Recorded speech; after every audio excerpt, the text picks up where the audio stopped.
This is not the healthcare bill that Donald Trump promised. It was one thing for Donald Trump to pledge on the campaign trail that his plan on health care would assure that every American had coverage.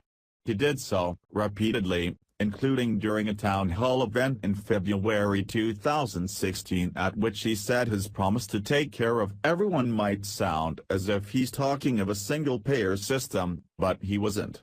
"That's not single-payer," he said. "That's not anything. That's just human decency." It was another thing, though, for Trump to make similar claims after the election. Before the election, it was anything goes in a way that most politicians would avoid. After, one might expect Trump to zero in on his actual preferences a bit more narrowly, to scrap away the rhetoric and describe, instead, what it was that he wanted to see.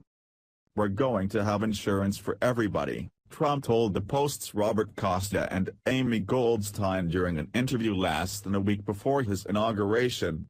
While Trump was characteristically confident and equally characteristically light on specifics, he did outline several things that he anticipated the Republican Obamacare replacement bill might include.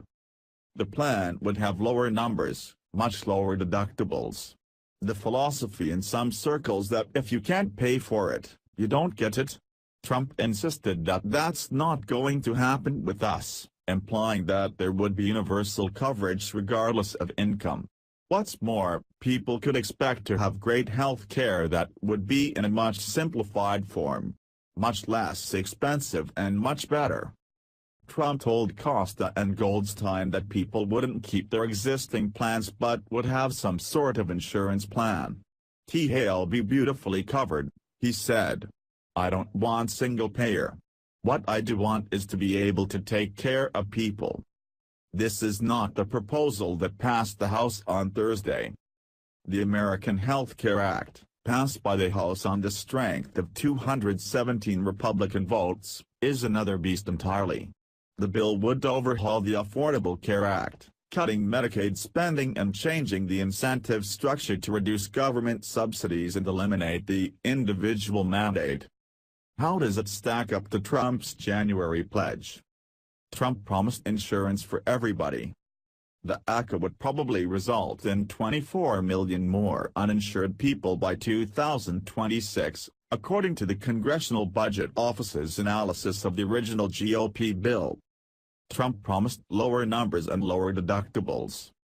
The ACA would probably have higher deductibles. The CBO anticipates that they'll be higher under the ACA than they would have been if Obamacare were kept in place, thanks to a change in the actuarial values used in determining plan costs.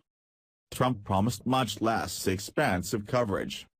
The ACA would probably mean that customers would eventually see lower premiums after premiums increased, pricing more expensive patients out of the market. Trump promised that people who can't pay for coverage would still receive coverage. The ACA would probably reduce the number of lower-income people with coverage.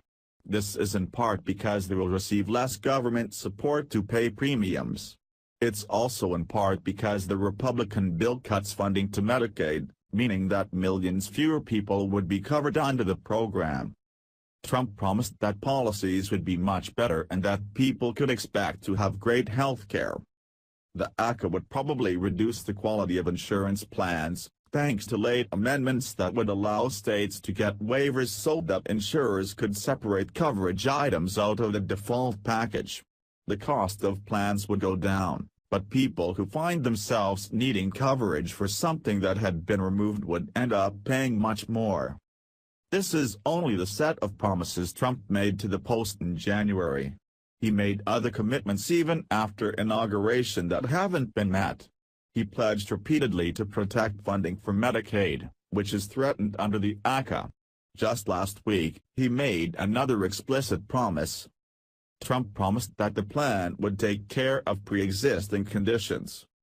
The ACA would probably increase costs for a substantial number of people who have pre-existing conditions, as our fact-checkers noted Thursday.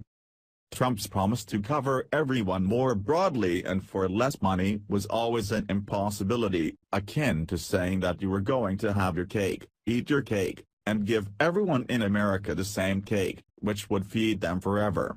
But based on the comments he made as the unusual Rose Garden ceremony to celebrate the passage of the House bill, it's still not clear that he admits that what was passed diverges from what he promised. "As far I'm concerned, your premiums, they're going to start to come down," he said to Applause. He later added, "Yes, deductibles will be coming down." Again, this is not what outside analysis completed in March suggests will happen.